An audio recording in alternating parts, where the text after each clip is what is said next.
नमस्कार, स्वागत आप सभी का। मैं हूं आपके साथ तुषार कौशिक। हरियाणा के नूह में धार्मिक यात्रा के दौरान दो गुटों के बीच में हिंसक झड़प हो गई, टकराव हुई। उसके बाद जो तस्वीरें सामने आई वो मेरे पीछे आप देख रहे हैं। नूह से लेकर सोहना तक हिंसा की आग ऐसी फैली कि चंद घंटों में ही हर तरफ आग के शोले उठने लगे, गोलियों की आवाज सुनाई देने लगी, पत्थरबाजों की भीड़ ने सड़कों पर कब्जा कर लिया। नूह में कैसे 6 घंटे के अंदर तक वहां दहशत का साया रहा, एक स्पेशल ग्राउंड रिपोर्ट आपको दिखाते हैं।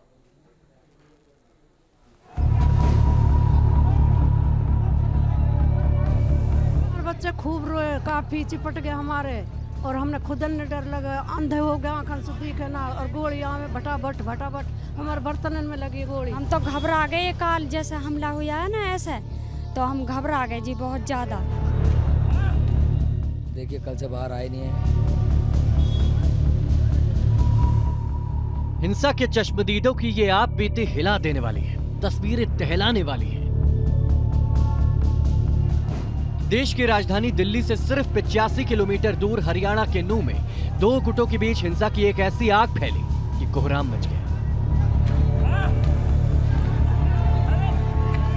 6 घंटे तक हरियाणा का नूह पूरी तरह दंगाइयों के कब्जे में रहा। सड़कों पर, घरों की छतों पर, खेतों में हर तरफ दंगाइयों की भीड़ धार्मिक यात्रा पर आए श्रद्धालुओं पर हमला करती दिखी। सड़क पर कार, बस, ट्रक जो भी दिखा, दंगाइयों ने उसे फूंक डाला। सड़कों पर हर तरफ तबाही का मंजर दिखने लगा। और तस्वीरें मैं आपको दिखाना चाहूँगा कि क्या हालात उस समय रहे होंगे जब दंगाइयों की भीड़ ने यहाँ पर हमला कर दिया। ये बोतलें पड़ी हुई हैं जो साफ तौर पर बता रही हैं कि जैसा कहा गया था कि पेट्रोल बमों से हमला किया गया, साथ ही साथ गोलियां भी चलाई गई। यहाँ पे तमाम बोतलें पड़ी हुई हैं, और ये जो तमाम जो राख आप देख रहे हैं इधर तक, ये सारी गाड़ियों की राख है जिनको क्रेन के ज़रिए उठाकर ले जाया जा रहा है। हरियाणा का ये मेवात का नूह का इलाका है, और यहाँ पर सीधे तौर पर जो राख है वो पड़ी हुई है। यहाँ पर जो धार्मिक यात्रा में शामिल होने के लिए लोग आए थे वो यहाँ पर मौजूद थे, और चारों तरफ जो टायर जले हुए हैं, तमाम गाड़ियां जली हुई हैं। यहाँ पर जो भी गाड़ियां थी उन सभी को जला दिया गया है। ये वो वक्त था जब सावन के सोमवार पर सैकड़ों बार नूह के नलखड़ में मौजूद नलहरेश्वर मंदिर में जलाभिषेक करने पहुंचे थे। इस दौरान एक धार्मिक यात्रा मंदिर से निकलकर फिरोजपुर झिरका के पांडवकालीन शिव मंदिर की तरफ बढ़ रही थी। इसी दौरान दंगाइयों की भीड़ ने हमला बोल दिया, पत्थरबाजी होने लगी, गोलियां तक चलने लगी। दंगाइयों ने नलखड़ मंदिर के पास 3 किलोमीटर तक जो भी वाहन दिखा उसमें आग लगा डाली। कई गाड़ियों को तोड़ करके उसे पलट दिया, जिसके निशान हिंसा की गवाही दे रहे हैं। आप देखिए, यहाँ पर देखिए, यहाँ पे जले हुए टायर के निशान, ऐसा लग रहा है गाड़ियाँ जलाई गई। एक बस यहाँ पे जलाई गई थी, हालांकि वो मलबा जो है हटा लिया गया है यहाँ से। तो ये आप तस्वीरों में देख रहे हैं, शीशे टूटे हुए हैं। ये समझ में आ रहा है कि यहाँ पर बड़ी संख्या में तोड़ फोड़ की गई थी, लेकिन ये जाते समय नहीं हुआ था। दरअसल जिस पॉइंट से पत्थरबाजी शुरू हुई थी वो यहाँ से करीब 1.5 किलोमीटर आगे है। यहाँ पर लोग जो दूसरी तरफ से वापस आ रहे थे, क्योंकि यहाँ पे भीड़ काफ़ी ज़्यादा थी, तमाम तरह की गाड़ियाँ थी यहाँ पे, वो जो थी यहाँ पर मौजूद थी। और यहाँ पर जो है फिर वापसी में जब शेल्टर लेने के लिए लोग जा रहे थे आश्रम के अंदर और मंदिर के अंदर, तब यहाँ पर अटैक किया गया, इनको रोक करके, यानी घेर करके, ऐसा बताया जा रहा है।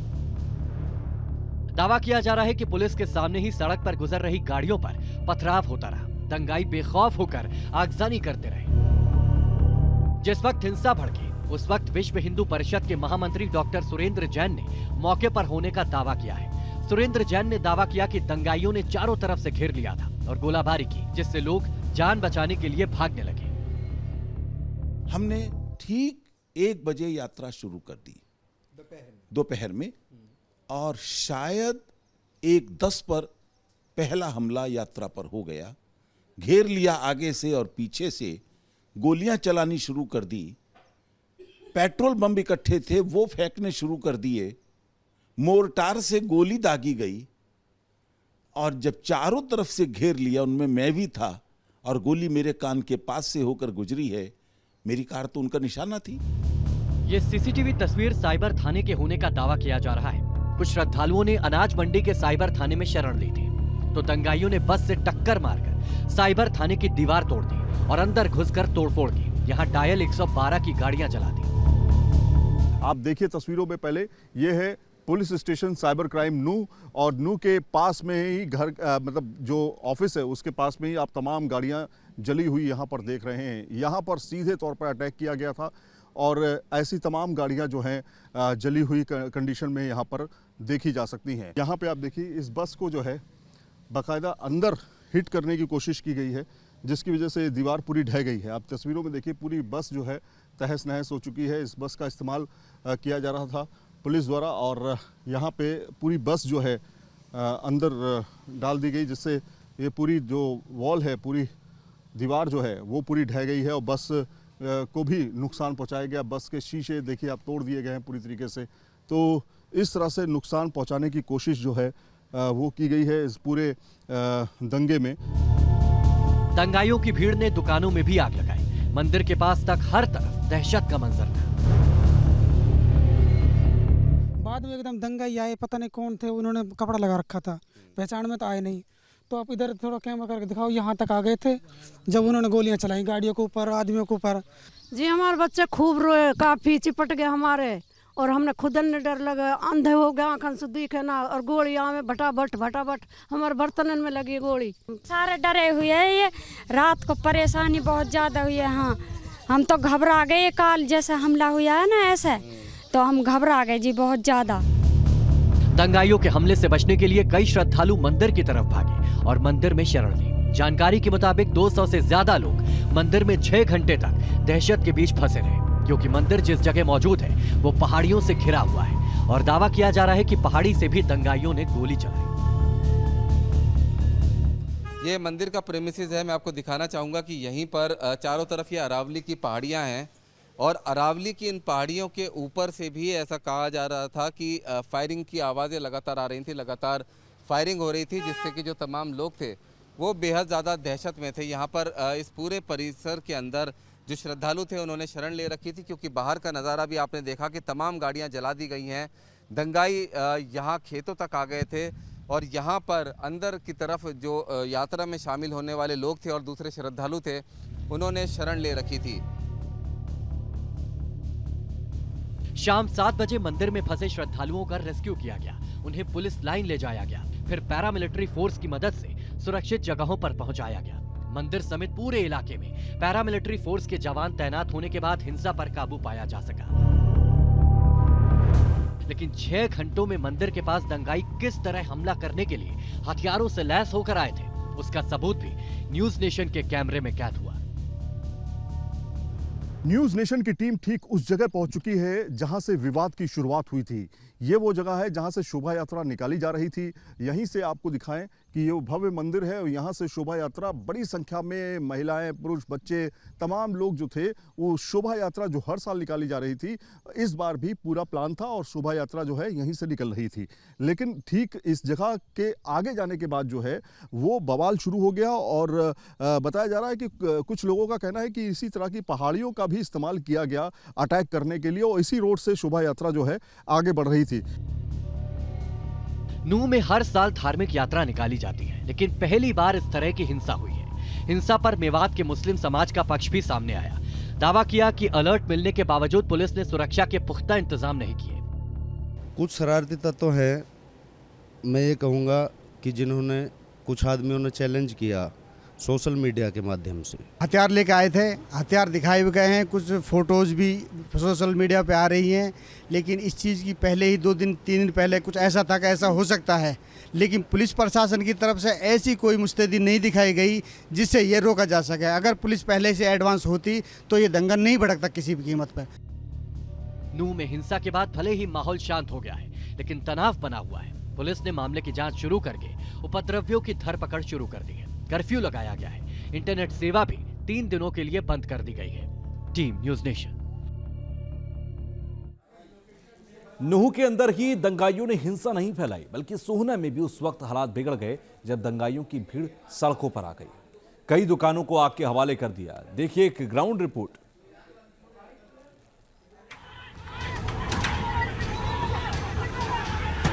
नूह में दंगाई एक तरफ आगजनी और पत्थरबाजी कर रहे थे, तो वहीं हिंसा की आग कुछ देर में सोना तक भी फैल गई।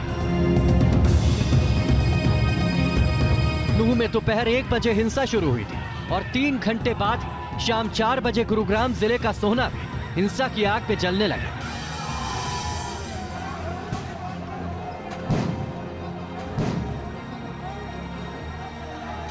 दावा किया जा रहा है कि अचानक 100 से ज्यादा दंगाइयों की भीड़ पलवल रोड की तरफ आ गई और पथराव करना शुरू कर दिया।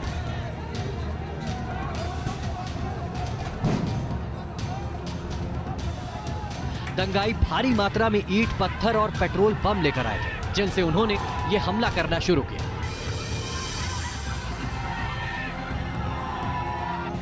दंगाइयों ने सोहना के बाईपास चौराहे पर सबसे ज्यादा तांडव मचाया, अस्पताल तक को निशाना बनाया, दुकानों में तोड़फोड़ की, गाड़ियों को आग के हवाले कर दिया।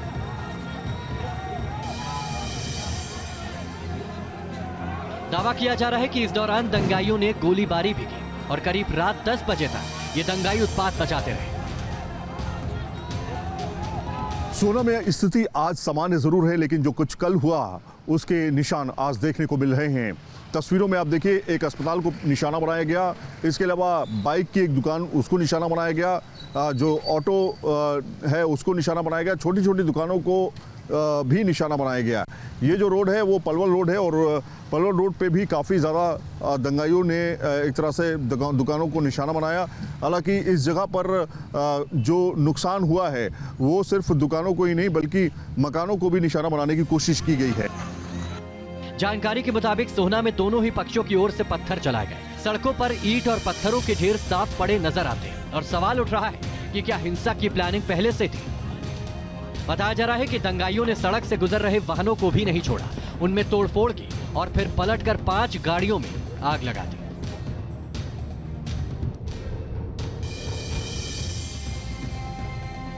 सोहना में हालात को काबू करने के लिए रात 10 बजे अतिरिक्त पुलिस बल भेजे गए, जिसके बाद हिंसा पर काबू पाया जा सका। सोहना में इंटरनेट बंद कर दिया गया, धारा 144 लागू की गई, स्कूल तक बंद कर दिए गए। इकट्ठा होने के बाद में बस उन्होंने देखा इधर से और 4, साढ़े 4, 5 बजे करीब बस इधर से चढ़ाई करी और चढ़ाई करने के बाद में पथराव, ये वो, हाय हुल्ला, नारेबाजी, ये करते करते इधर से तोड़ फोड़ शुरू करी, उसके बाद में फिर आग लगानी शुरू कर। तो ये लोग बता रहे हैं कि किस तरह से माहौल को जो है ख़राब करने की कोशिश जो है इस इलाके में की गई है। फिलहाल अभी ताज़ा हालात ये हैं कि पुलिस चौकसी बरत रही है, किसी भी तरह से लोगों को इकट्ठा करने की होने की जो है 144 चूँकि लगी हुई है धारा, इसलिए किसी को इकट्ठा होने की इजाज़त नहीं है और कोशिश ये की जा रही है कि शांति का माहौल बना रहे और पंचायतों से भी लगातार बातचीत चल रही है। सोहना में फिलहाल शांति है, लेकिन हालात तनावपूर्ण है। हरियाणा के गृह मंत्री अनिल विज ने साफ कहा है कि हिंसा अचानक नहीं हुई है, किसी ने जहर बोया है। जिस स्तर की ये हिंसा हुई है, ये अचानक भड़की हुई हिंसा तो नहीं है। और जहाँ तक मैं जानता हूँ कि नूह में दोनों कम्युनिटियाँ लंबे समय से आपस में प्यार के साथ रहती हैं, उनका आपस में द्वेष भी नहीं। ये तो किसी ने जहर घोला है, किसी ने इंजीनियरिंग की है। हिंसाग्रस्त इलाकों में अर्धसैनिक बलों की 16 कंपनियां तैनात की गई। हरियाणा पुलिस की भी 30 कंपनियां तैनात हैं। पुलिस ने मामले में 44 FIR दर्ज की है। 70 लोगों के खिलाफ नामजद रिपोर्ट दर्ज की गई है। हरियाणा के मुख्यमंत्री मनोहर लाल खट्टर ने भी हाई लेवल मीटिंग के बाद कहा कि हिंसा की साजिश की गई थी, जांच में दोषी लोगों को बख्शा नहीं जाएगा, लोगों से शांति की अपील की गई। इस षड्यंत्र में नूह से बाहर के भी शामिल हुए हैं, उनको निश्चित रूप से पहचान करके उनके खिलाफ कार्रवाई की जाएगी। अभी तक सब मिलाकर 44 के आसपास FIR हुई हैं और 70 लोगों के खिलाफ अभी नामजद उनको किया गया है, उनको हिरासत में लिया गया है। छानबीन के बाद जो भी दोषी लोग होंगे उनके खिलाफ सख्त कार्रवाई की जाएगी। नूह और गुरुग्राम में सोहना तक जिस तरह हिंसा फैली, उसे देखते हुए सरकार अलर्ट मोड पर है। फरीदाबाद समेत आसपास के जिलों में सतर्कता बरती जा रही है, लेकिन जिस तरह हिंसा में साजिश की बात CM और गृह मंत्री मान रहे हैं, वो भी बेहद गंभीर है। Team news nation. और इसी बीच एक बड़ी खबर है कि हरियाणा के नूह के बाद गुरुग्राम के बादशाहपुर में हिंसा भड़की है। उपद्रवियों ने दुकानों को निशाना बनाया है, दंगाइयों ने दुकानों में तोड़फोड़ भी की है। कई दुकानों के अंदर आगजनी की भी खबर है। मौके पर भारी संख्या में पुलिस बल पहुंचा है, तैनात है वहां पर। ये तस्वीरें आप देखिए, दुकानों के अंदर तोड़फोड़ की गई, लूटमार की गई, वहां पर दुकानों में आग लगा दी गई। बुरा हाल ये आपको नजर आएगा। ये आज दोपहर की तस्वीरें हैं जिस वक्त गुरुग्राम के बादशाहपुर के अंदर ये तस्वीरें सामने आई थी। अब जो हिंसा की आग है वो गुरुग्राम के अंदर तक पहुंच गई है और आपने देखा नूह के बाद सोना से अपने गुरुग्राम के अंदर भी ये तस्वीर देखिए। लूट करते हुए लोगों को देखिए, कूलर ले जाते हुए, ऑटो में रखकर कूलर ले जाते हुए एक शख्स को आप देखेंगे। इसके अलावा दुकान का सामान है जो बाहर फेंक रहे हैं। इसके साथ ही साथ कुछ जगहों पर आग की भी खबर है। फिलहाल पुलिस मौके पर, भारी पुलिस बल मौके पर मौजूद है जो कि स्थिति को नियंत्रण में करने में की कोशिश में जुटा हुआ है। हालांकि धारा 144 गुरुग्राम में पहले ही लगा दी जा चुकी है। ये तस्वीर आप देखिए, आग लगा दी गई, कुछ जगहों पर फायर ब्रिगेड की टीम मौके पर पहुंची और स्थिति को नियंत्रण में लिया गया। ये तस्वीर आज दोपहर की है जिस वक्त गुरुग्राम के अंदर ये हिंसा की आग भड़की थी। कई दुकानों के अंदर लूटमार की गई, कई दुकानों को तोड़फोड़ दिया गया, कई जगहों पर आग लगा दी गई और उसके बाद की जो तस्वीरें थी वो हम आपको दिखा रहे हैं।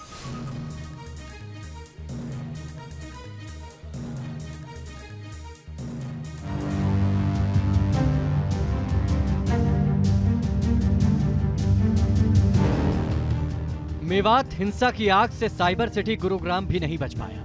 जब नूह और सोहना में पुलिस शांति बनाने की कोशिश कर रही थी, उसी दौरान गुरुग्राम के सेक्टर 57 में एक निर्माणाधीन भवन में कुछ लोगों ने आग लगा दी। दावा किया जा रहा है कि भवन के बेसमेंट में एक धार्मिक स्थल था जिसे दंगाइयों ने निशाना बनाया। आग में एक बाइक भी जल गई। फौरन ही पुलिस ने हालात को काबू किया। इस वक्त हम बादशाहपुर में हैं और यहाँ पर आज दोपहर करीब 2 से ढाई बजे के आसपास जो है ये एक ढाबा था जहाँ पर जो है आग लगा दी गई उपद्रवियों द्वारा। और ये पूरे तरीके से आप देख सकते हैं कि पूरे ढाबे को जो है पूरी तरीके से जला दिया गया है। और यहाँ पर अब फायर ब्रिगेड की टीम जो है वो पहुंची है। इसके साथ साथ हरियाणा पुलिस की टीम, गुड़गांव पुलिस की टीम भी यहाँ पर पहुंची है और आग पर फिलहाल जो है काबू पा लिया गया है। गुरुग्राम में भारी पुलिस बल तैनात किया गया है। चप्पे चप्पे पर नजर रखी जा रही है। धारा 144 लागू कर दी गई है। स्कूल कॉलेज बंद है। कुछ इलाकों में इंटरनेट सेवा भी बंद कर दी गई है। आप देख सकते हैं गुरुग्राम के जो स्कूल हैं वो बंद कर दिए गए हैं और वजह एहतियात बरतते हुए सरकार ने ये कदम उठाया है। ऐसा ही हाल फरीदाबाद में है, जहां फरीदाबाद में भी कई सेक्टर्स में जो इंटरनेट है वो बंद कर दिया गया है। यही हाल जो है वो गुड़गांव में भी है। स्कूल कॉलेजेस को बंद कर दिया गया है ताकि कोई भी अगर मामला सामने आता है तो फिर किसी तरीके का खतरा बच्चों के लिए उत्पन्न ना हो। इसको एहतियातन हालांकि ये कदम उठाया गया है। गुरुग्राम देश का साइबर सिटी माना जाता है। यहाँ देश और विदेश की बड़ी बड़ी आईटी कंपनियां मौजूद हैं। गुरुग्राम में बड़ी बड़ी आईटी कंपनियों पर नजर डालें तो TCS, Infosys, HCL technology, Tech Mahindra, IBM India, Microsoft, Oracle और जेनपैक्ट जैसी कंपनियां यहाँ मौजूद हैं। इतना ही नहीं, मारुति और होंडा जैसी बड़ी कार कंपनियों के कारखाने भी मौजूद हैं। मेडिकल टूरिज्म का हब माना जाता है गुरुग्राम। मिडिल ईस्ट, अफ्रीका, 7 देशों से बड़ी संख्या में लोग यहाँ इलाज के लिए आते हैं। ऐसे में इस इलाके में तनाव फैलने से एक बड़ा नुकसान हो सकता है।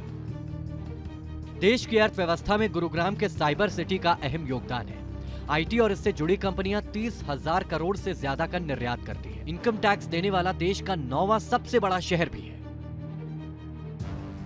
2022 से 2023 में गुरुग्राम की 30,000 फर्म ने इनकम टैक्स जमा किया और 40,000 करोड़ रुपए का इनकम टैक्स मिला। आईटी सेक्टर ने कुल टैक्स का 25% जमा किया। गुरुग्राम क्योंकि दिल्ली से सटा भी है, इसीलिए भी इस इलाके में तनाव बढ़ना मुश्किल खड़ी कर सकता है। हालांकि फिलहाल गुरुग्राम में शांति है, कोई घटना सामने नहीं आई। फिर भी सरकार और पुलिस प्रशासन पूरी तरह अलर्ट है। हाईवे पर आने जाने वालों पर नजर रखी जा रही है।